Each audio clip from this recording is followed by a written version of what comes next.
Hi hello అందరికీ నమస్కారం. Welcome to our channel. నేను ఆదిత్య. ఏపీ డీజీపీ ద్వారకా తిరుమలరావు గారు అక్కడ ఉన్నటువంటి 16 మంది ఐపీఎస్లకి జారీ చేసినటువంటి జీవో చినికి గాలివానై అది రాజకీయం వైపు అడుగులు వేస్తూ ఉంది. సో మరి ఇప్పుడు దీన్ని కంప్లీట్గా రాజకీయం దుమారంగా సృష్టించబోతున్నట్టు ఒక అంశం అయితే తెర మీదకి వస్తుంది. సో మరి దీని గురించి మాట్లాడడానికి ప్రస్తుతానికి మనతో పాటు స్టూడియోలో ఉన్నారు ప్రముఖ సీనియర్ జర్నలిస్ట్ అలాగే రాజకీయ విశ్లేషకుడు సిఎస్ రావు గారు ఉన్నారు. సార్ అడిగి తెలుసుకుందాం. సార్ నమస్కారం. సార్ నమస్తే. సార్, ఏపీలో జరుగుతున్నటువంటి ఐపీఎస్కి సంబంధించిన ఒక అంశం మనం చూస్తూనే ఉన్నాం రెగ్యులర్గా. ఇది చినికి గాలివాన్ అయ్యి ఇప్పుడు రాజకీయం వైపు అడుగులు వేస్తుంది. సో మరి దీన్ని రాజకీయం వైపు ఎందుకు అడుగులు వేసే ప్రయత్నంగా చేస్తున్నట్టున్నారు? సో ఐపీఎస్కి మెమోలు ఇవ్వడం అనేది చిన్న విషయం కాదు. It's a big issue. మామూలుగా సాధారణ పరిపాలన విషయంలో ఎడ్యుకేటివ్ సిస్టంలో ఇది ఒక పెద్ద ఇష్యూ. 16 మంది ఐపీఎస్లకి అందులో సీనియర్లు ఐపీఎస్లు ఉన్నారు. వాళ్ళల్లో సిఐడి చీఫ్గా చేసినటువంటి వాళ్ళు ఉన్నారు, నిఘాధిపతిగా చేసిన పిఎస్ఆర్ ఆంజనేయులు ఉన్నారు, ఇలాంటి వాళ్ళు కూడా ఉన్నారు. సో వీళ్ళకి మెమోలు ఇవ్వడం అని అంటే అదేం చిన్న విషయం అయితే కాదు. అసలు ఎందుకు ఇచ్చారు, ఎందుకు ఇవ్వాల్సి వచ్చింది, ఆ పరిస్థితి వాళ్ళు ఎందుకు తీసుకొచ్చుకున్నారు అనేది మనం విశ్లేషణ చేసుకుంటే కనుక 2019 నుంచి 2024 వరకు జగన్మోహన్ రెడ్డికి సొంత మనుషుల్లాగా వ్యవహరించాల్సినటువంటి అవసరం ఏమొచ్చింది. జగన్మోహన్ రెడ్డి చేసినటువంటి ప్రతి దాంట్లో కూడా వీళ్ళ యొక్క భాగస్వామ్యం కీలకంగా ఉంది. ఆన్ పేపర్ దొరికే వాళ్ళు ఎవరు ఉన్నారంటే ఐపీఎస్లే దొరుకుతారు. సరే, ప్రభుత్వం మారింది 2024. ప్రభుత్వం మారిన తర్వాత ప్రభుత్వానికి అనుకూలంగా ప్రభుత్వం చేసేటువంటి విధానాలను అమలు చేసేటువంటి సిస్టంలో ఉండాలి. కానీ వాళ్ళు ఏం చేశారు, ఈ మధ్యకాలంలో బెంగళూరు వెళ్ళి బెంగళూరులో జగన్మోహన్ రెడ్డిని రహస్యంగా కలిశారు అనేది తెలుగుదేశం పార్టీ చేస్తున్నటువంటి ఆరోపణ తాజాగా. అసలు వాళ్ళకి మెమోలు ఎందుకు ఇవ్వాల్సి వచ్చింది అని అంటే వస్తున్నటువంటి సమాధానం ఏంటంటే తెలుగుదేశం పార్టీకి సంబంధించినటువంటి వాళ్ళు చెప్తున్న దాని ప్రకారం రహస్యంగా బెంగళూరులో ఈ 16 మంది ఐపీఎస్లు జగన్మోహన్ రెడ్డిని కలిశారు. జగన్మోహన్ రెడ్డిని కలిసి ఆంధ్రప్రదేశ్లో ఏ విధంగా ఇప్పుడున్నటువంటి ప్రభుత్వాన్ని గందరగోళంలోకి నెట్టేయాలి, ఏం చేస్తే గందరగోళంలో పడిపోతుంది అనేటువంటి దాని మీద ఒక స్కెచ్ వేశారు. ఆ స్కెచ్ ప్రకారమే జగన్మోహన్ రెడ్డి ఢిల్లీ వెళ్ళి రాష్ట్రపతి పాలన ఆంధ్రప్రదేశ్లో పెట్టాలి, రూల్ ఆఫ్ లా లేదు అనేటువంటి ఒక ప్రయత్నాన్ని ప్రారంభించారు. ఆ దిశగా రూల్ ఆఫ్ లా లేకుండా ఉండేటువంటి దిశగా, అలాగే అల్లకొల్లను సృష్టించేటువంటి దిశగా ఆంధ్రప్రదేశ్ని తీసుకెళ్లాలి అనేటువంటి ఒక ఆలోచన ఏదైతే ఉందో దానికి ఈ వీళ్ళ సహకారం ఉంది. రహస్య మీటింగ్లో అదే ఎజెండా అనేది తెలుగుదేశం పార్టీ చేస్తున్నటువంటి ప్రధానమైనటువంటి ఆరోపణ. ఇది రాజకీయపరమైన ఆరోపణ. దీనికి కౌంటర్ ఇవ్వడానికి వైఎస్ఆర్ కాంగ్రెస్ పార్టీ వాళ్ళు ఎప్పుడు కూడా సిద్ధంగానే ఉన్నారు. ఎందుకంటే వాళ్ళు వచ్చి ఆల్రెడీ ప్రత్యారోపణలు చేస్తూ ఉన్నారు. ఇప్పుడున్నటువంటి ప్రభుత్వం ఉన్నటువంటి ఐపీఎస్ల చేత పని చేయించుకోలేనటువంటి పరిస్థితుల్లో వాళ్ళని పక్కన పెట్టేసింది అనేటువంటి ఆరోపణలు వాళ్ళు చేస్తూ ఉన్నారు. అయితే ఇక్కడ రిటైర్ అయినటువంటి వాళ్ళు ఉన్నారు. ఇప్పుడు స్వరణ్జిత్ సేన్, ఆయన రిటైర్డ్ డీజీపీ ఉమ్మడి ఆంధ్రప్రదేశ్లో. అలాగే ఆర్ఎస్ ప్రవీణ్ కుమార్ ఐపీఎస్ ఇప్పుడు పొలిటికల్ పార్టీలో ఉన్నాడు, టీఆర్ఎస్ పార్టీలో ఉన్నాడు. వీళ్ళు ఏం చేస్తున్నారంటే ఐపీఎస్లకు మెమోలు ఇవ్వడాన్ని తప్పుపడుతూ ఉన్నారు. చంద్రబాబు నాయుడు ప్రభుత్వాన్ని తప్పుపడుతూ ఉన్నారు వీళ్ళు. దానికి కౌంటర్గా తెలుగుదేశం పార్టీ వాళ్ళు ఏం చెప్తున్నారు, మరి జగన్మోహన్ రెడ్డి అధికారంలోకి వచ్చారు కదా 2019లో, అప్పుడు ఎల్వి సుబ్రహ్మణ్యం చీఫ్ సెక్రటరీగా ఉన్నట్టు ఎల్వి సుబ్రహ్మణ్యాన్ని ఏ విధంగా పక్కన పెట్టారు, మెమోలు ఎందుకు ఇచ్చారు, ఎందుకు ఇవ్వాల్సి వచ్చింది, అప్పుడు ఐఏఎస్ కదా ఆయన, మరి అప్పుడు ఎందుకు మెమోలు ఇచ్చారు. అలాగే A B Venkateswararao senior most IPS, మరి ఆయన్ని ఎందుకు 5 సంవత్సరాల పాటు మీరు సస్పెండ్ చేసి నిరాధారమైన ఆరోపణలతోటి ఉద్యోగంలోకి విధుల్లోకి చేరకుండా మీరు చేయించారు. అలాగే అనేక మంది ఈ జాబితాలో ఉన్నారు. నిమ్మగడ్డ రమేష్ కుమార్ గారు ఉన్నారు.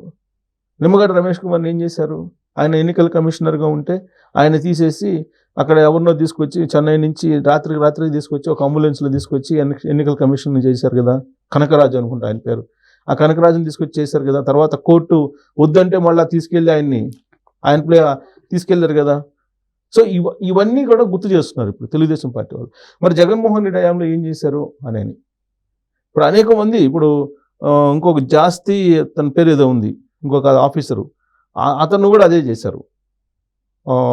సో ఇలా అనేక మందిని టార్గెట్ చేసి ప్రత్యేకించి సామాజిక వర్గాన్ని చూసి వాళ్ళు ఏం చేయకపోయినప్పటికి కూడా సామాజిక వర్గం, కేవలం చంద్రబాబు సామాజిక వర్గానికి సంబంధించినటువంటి వాళ్ళు వీళ్ళు అనేటువంటి ఒకే ఒక ఆలోచనతోటి జగన్మోహన్ రెడ్డి అరాచకాలు చేశాడు కదా. సరే, ఎల్వి సుబ్రహ్మణ్యం అంటే తీసేయండి, బ్రాహ్మణ సామాజిక వర్గం, మిగతా వాళ్ళందరూ కూడా చంద్రబాబు సామాజిక వర్గానికి సంబంధించినటువంటి అధికారులనే కదా టార్గెట్ చేసి ఇబ్బంది పెట్టింది. మరి ఆ రోజున వీళ్ళందరూ ఎందుకు మాట్లాడలేదు, ఈ ఐపీఎస్ సంఘాలు కానీ లేదంటే ఐఏఎస్ సంఘాలు కానీ లేదంటే రిటైర్ అయినటువంటి ఐఏఎస్లు కానీ ఐపీఎస్లు కానీ అనేటువంటి ప్రశ్న ఇప్పుడు తెలుగుదేశం పార్టీ వాళ్ళు సంధిస్తూ ఉన్నారు. మెమోలు ఇస్తే తప్పేంటి అని. ఇప్పుడు ఐడియల్ మైండ్స్ ఆర్ డెవిల్స్ అంటారు. అంటే కాముగా ఉండేటువంటిది, అంటే ఐడియల్ మైండ్స్ ఏం పని లేకుండా ఉండేది రాక్షసులతో సమానం అంటాం. అలాంటి ఆలోచనలు వస్తాయంట ఖాళీగా ఉంటాయి బ్రెయిన్కి. ఇది జనరల్ చెప్పేటువంటిది, పెద్దవాళ్ళు చెప్పేటువంటి ఒక నానుడి.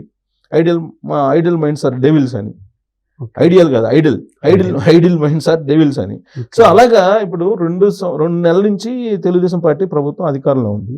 ఈ 2 నెలల నుంచి ఈ 16 మంది ఐపీఎస్లు ఎవరైతే ఉన్నారో వాళ్ళు డ్యూటీలోకి హాజరు కావట్లేదు.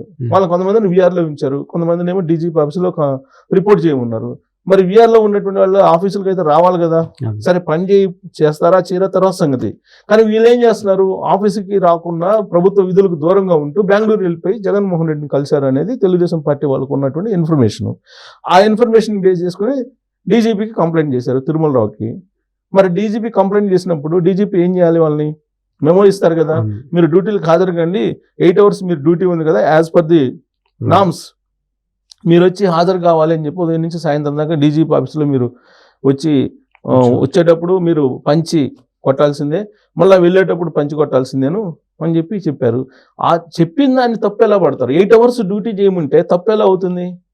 దాన్ని కొంతమంది ఇప్పుడు జగన్మోహన్ రెడ్డికి సంబంధించినటువంటి మద్దతుదారులు పరోక్షంగా కొంతమంది, ప్రత్యక్షంగా కొంతమంది ఇచ్చేటువంటి వాళ్ళు సపోజ్ మెమోల్ని తప్పుపడుతున్నారు, మెమోలు ఇవ్వడానే తప్పుపడుతున్నారు. అసలు ఎలా ఇస్తారు మెమోలు? ఇంతమందికి 16 మంది ఐపీఎస్లకి మీరు మెమోలు ఎలా ఇస్తారు అని చెప్పేసి క్వశ్చన్ చేస్తున్నారు. అందుకే ఇప్పుడు ఉన్నటువంటి చంద్రబాబు నాయుడు ప్రభుత్వం మరొక ఆలోచన కూడా చేస్తుంది. ఇప్పుడు ఆల్రెడీ ఫ్రెష్ ఐపీఎస్ని ఐఏఎస్ని కావాలని చెప్పేసి కేంద్ర ప్రభుత్వానికి ఆయన అభ్యర్థించారు. ఆ క్రమంలో ఆల్రెడీ కొంతమందిని ఇచ్చారు, ఇప్పటికీ ఐపీఎస్ని ఫ్రెష్ ఐపీఎస్లు వస్తూ ఉన్నారు. ఇప్పుడు ఉన్నటువంటి ఈ 16 మందిని సెంట్రల్ గవర్నమెంట్కి సరెండర్ చేయాలనేటువంటి ఆలోచన కూడా చేస్తున్నారు. అంటే సరెండర్ చేసేటువంటి అవకాశం ఉంది, కానీ సెంట్రల్ గవర్నమెంట్ ఒప్పుకుంటుందా? ఇప్పుడు రాష్ట్రంలో పనికిరానటువంటి ఐపీఎస్లు కేంద్రానికి తీసుకొచ్చి మేమేం చేసుకుంటాం అనేటువంటి క్వశ్చన్ కూడా ఉంటుందిగా, వాళ్ళు వేసేటువంటి అవకాశం కూడా ఉంది కదా. కాబట్టి అది కూడా ఒకటి చర్చిస్తున్నారు. ఇప్పుడు ఆల్రెడీ ఢిల్లీలో చంద్రబాబు నాయుడు ఉన్నారు కాబట్టి ఈ 16 మంది ఐపీఎస్లు ఏం చేయాలి? ఈ 16 మంది ఏం చేశారు? అసలు నిబంధనలు పక్కన పెట్టేసి జగన్మోహన్ రెడ్డికి సంబంధించినటువంటి రాజారెడ్డి రాజ్యాంగాన్ని నడిపారు అనేది అప్పట్లో తెలుగుదేశం పార్టీ వాళ్ళు చేసినటువంటి ఆరోపణ. దానికి సంబంధించిన ఆధారాలు కూడా వాళ్ళు చూపిస్తూ ఉన్నారు. సాక్షాత్తు చంద్రబాబు నాయుడునే నిరాధారమైన ఆరోపణలతోటి తీసుకెళ్లి అరెస్ట్ చేశారు కదా నంద్యాలలో. ఈవెన్ 41A నోటీసు కూడా సర్వ్ చేయకుండా అప్పటికప్పుడు సర్వ్ చేసి అరెస్ట్ చేయమన్నారు అంతే. కానీ ఏ కేసులో అరెస్ట్ చేస్తున్నారు, ఎందుకు అరెస్ట్ చేస్తున్నారంటే ముందు వస్తే మేము చెబుతాం అంటారు ఆ రోజున. అదే కదా చెప్పింది. అంటే చంద్రబాబు నాయుడికే ఆ విధమైన పరిస్థితి వచ్చి ఇంకా మామూలు వాళ్ళని ఇళ్లలోకి వెళ్ళి ఏ విధంగా చేసింది ఆ రోజున ఏపీసీఐడి. అనేక మందిని ఇళ్లలోకి వెళ్ళారు కదా, అర్ధరాత్రి వేళ ఇళ్లలోకి వెళ్ళారు, బెడ్రూమ్లోకి వెళ్ళి మహిళలను చూడకుండా పిల్లలని చూడకుండా ఎట్టబడితే అట్ట అరాచకాలు చేశారు కదా. మరి ఈ ఐపీఎస్లు ఎందుకు క్షమించాలి ఇప్పుడున్నటువంటి ప్రభుత్వం? కాబట్టి వీళ్ళని అసలు విధుల్లో లేకుండా డిస్మిస్ చేయాలి. వాస్తవంగా చెప్పాలంటే సస్పెండ్ కాదు, డిస్మిస్ చేయాలి. ఆ డిస్మిస్ చేయడానికి మార్గాలు ఏమైనా ఉన్నాయా అనేది అన్వేషిస్తుంది ఇప్పుడు చంద్రబాబు నాయుడు ప్రభుత్వం. సెకండ్ ఆప్షన్ ఇప్పుడు ఆల్రెడీ వాళ్ళని వీఆర్లో పెట్టారు, కొంతమందిని డీజీపీ ఆఫీస్లో రిపోర్ట్ చేయమన్నారు. కాకపోతే వాళ్ళని ఏంటంటే ఇప్పుడు సస్పెండ్ చేయలే, ఇంకా సస్పెండ్ చేయాలా లేదంటే వాళ్ళని సరెండర్ చేయాలా అనేటువంటి యాంగిల్లో ఆలోచిస్తూ ఉంది. ఐపీఎస్లు కాబట్టి వాళ్ళకు కొంత కొన్ని రక్షణ తోటి కూడినట్టు కొన్ని నియమ మార్గదర్శకాలు ఉంటాయి.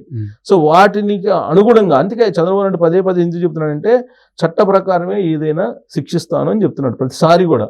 అందుకే చట్టంలో ఉన్నటువంటి ఎసలుబాటు ఏంటి, వీళ్ళని ఏ విధంగా శిక్షించాలనేది ఆలోచిస్తున్నారు. దాని మీద సంబంధించి ఇప్పుడు ఢిల్లీలో ఉన్నటువంటి చంద్రబాబు నాయుడు కూడా కేంద్ర హోంశాఖ తోటి మాట్లాడుతున్నారు. వీళ్ళు అంత తేలిగ్గా అయితే వదిలిపెట్టరు. అందుకే వీళ్ళు ఏం చేస్తున్నారు, ఇప్పుడు రిటైర్ అయినటువంటి వాళ్ళ మద్దతు లేదంటే పోలీస్ సంఘాల మద్దతు వీటన్నిటిని కూడగట్టుకునేటువంటి ప్రయత్నం చేస్తూ ఉన్నారు.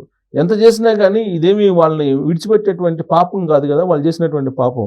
అది ఆంధ్రప్రదేశ్ ప్రజలందరికీ కూడా తెలుసు. ఆ ప్రజలు తెలుసు కాబట్టే వాళ్ళు మ్యాండేటరీ జగన్మోహన్ రెడ్డికి ఆ విధంగా ఇచ్చారు. జగన్మోహన్ రెడ్డి ఓటమికి కారణం వీళ్ళే కదా దగ్గరుండి మొత్తం చేసింది. సో కాబట్టి వీళ్ళు కూడా ప్రజలు వీళ్ళని కూడా తిరస్కరించారని చెప్పేసి అనుకోవాలి.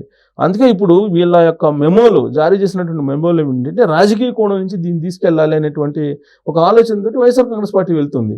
ఆటోమేటిక్గా వాళ్ళు రాజకీయ కోణం నుంచి వస్తున్నారు కాబట్టి తెలుగుదేశం పార్టీ కూడా ఖచ్చితంగా ఆ యాంగిల్లో వస్తుంది. ఆ రోజు జగన్మోహన్ రెడ్డి ఏం చేశాడు, కొంతమంది ఐఏఎస్లు ఐపీఎస్లు అనేటువంటి లిస్ట్ కూడా బయటకు తీస్తున్నారు వాళ్ళు. సో కాబట్టి ఆ రోజు జగన్మోహన్ రెడ్డి చేస్తే ఒప్పు, ఇప్పుడు చంద్రబాబు నాయుడు చేస్తే తప్పు ఎలా అవుతుంది అనేటువంటి ఒక రాజకీయ యుద్ధం ప్రారంభమైంది. సో కాబట్టి ఈ రాజకీయ యుద్ధంలో ఈ 16 మంది ఐపీఎస్లు ఖచ్చితంగా వాళ్ళు శిక్షించబడతారు అని చెప్పి మనం భావించాలి.